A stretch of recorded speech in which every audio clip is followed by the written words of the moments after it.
Di sebuah dusun bernama Gondang Legi, Desa Pandantoyo, Kecamatan Ngancar, Kabupaten Kediri, tinggal sepasang suami istri bernama Agus Komarudin dan Kristina. Keduanya adalah guru sekolah dasar yang dikenal baik dan ramah oleh tetangga. Mereka hidup sederhana bersama dua anaknya yang masih kecil, CAWO, 9 tahun, dan adiknya SP, 8 tahun. Rumah mereka menjadi simbol keluarga ideal di desa, tentram, harmonis, dan rajin beribadah.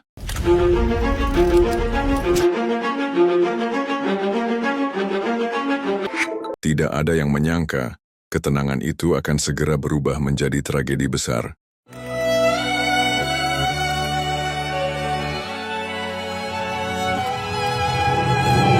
Beberapa hari sebelum kejadian, Yusak Cahyo Utomo, 35, adik kandung Kristina, datang ke rumah sang kakak. Ia meminta bantuan uang sebesar 10 juta dengan alasan untuk keperluan mendesak, namun Kristina menolak. Alasannya jelas. Yusak masih punya utang 2 juta yang belum dikembalikan. Ia tidak memiliki pekerjaan tetap dan memiliki catatan kriminal. Pernah dipenjara karena penjambretan.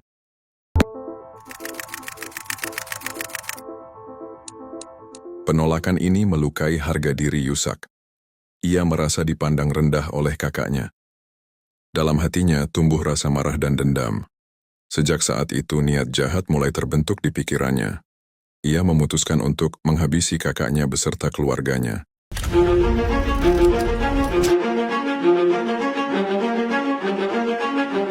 Pada hari Selasa, 3 Desember 2024, Yusak kembali ke dusun Gondang Legi.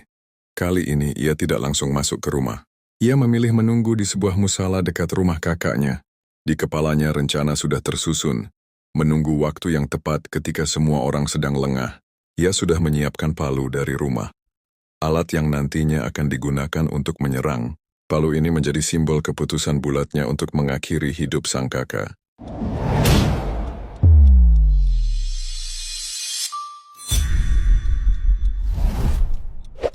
Malam sunyi.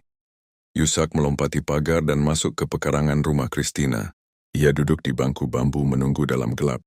Waktu berjalan lambat, udara dingin menusuk, tapi amarah yang membakar membuat tubuhnya terasa panas. Ia menunggu 2 jam. Tepat pukul 03 WIB, pintu rumah terbuka. Kristina keluar menuju dapur bersiap menyalakan api. Saat itulah Yusak maju, menghampiri dengan wajah dingin. Ia kembali mengutarakan permintaan uang. Kristina kembali menolak, dan disitulah semua kesabaran Yusak habis. Tanpa banyak kata, Yusak mengayunkan palu ke arah kepala Kristina. Satu pukulan keras menghantam kepalanya. Kristina terjatuh. Ia sempat berteriak, tapi suaranya menghilang dalam gelap. Teriakan itu membangunkan Agus Komarudin, suaminya. Agus berlari ke dapur, terkejut melihat istrinya bersimbah darah.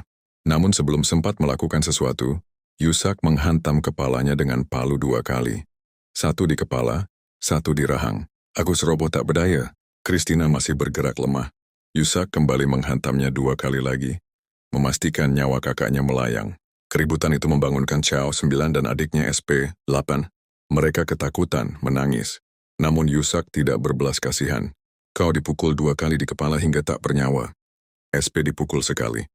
Bocah ini pingsan bersimbah darah namun masih hidup. Setelah memastikan semua korban tak bergerak, Yusak menutup tubuh mereka dengan pakaian.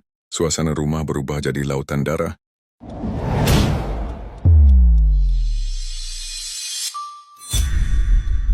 Selesai membunuh, Yusak merampas barang berharga.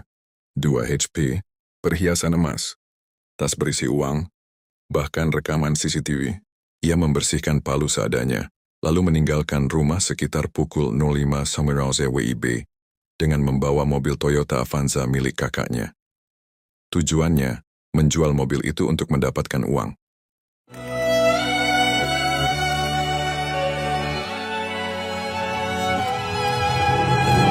Keesokan harinya, Kamis 5 Desember 2024, rekan kerja Agus curiga karena keduanya tidak masuk mengajar selama 2 hari.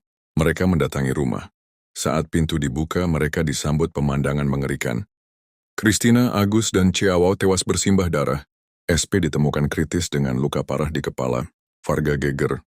Polisi segera melakukan olah TKP. Awalnya, kasus ini diduga perampokan.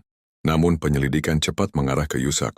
Jejak digital dan keterangan saksi menuntun polisi ke arah Yusa. Kurang dari 24 jam setelah penemuan mayat, polisi menangkap Yusak di Lamongan saat mencoba menjual mobil korban. Ketika hendak ditangkap, Yusak melawan, sehingga petugas menembak kakinya. Bersama Yusak, polisi menyita mobil Avanza korban, perhiasan emas, HP korban, dan pakaian berlumuran darah. Di hadapan penyidik, Yusak mengaku melakukan pembunuhan karena sakit hati setelah permintaan pinjaman uang ditolak. Ia dijerat dengan pasal 340 KUHP, pembunuhan berencana. Dengan ancaman hukuman mati atau seumur hidup, dusun yang biasanya tenang kini berubah menjadi tempat penuh tangis. Satu keluarga guru teladan tewas tragis oleh tangan adik kandung sendiri. Hanya satu anak yang selamat, namun mengalami luka serius dan trauma mendalam. Kisah ini bukan sekadar tragedi, tetapi juga peringatan. Dendam dan amarah yang dibiarkan tumbuh dapat menghancurkan segalanya, bahkan ikatan darah. Terima kasih sudah menonton cerita ini.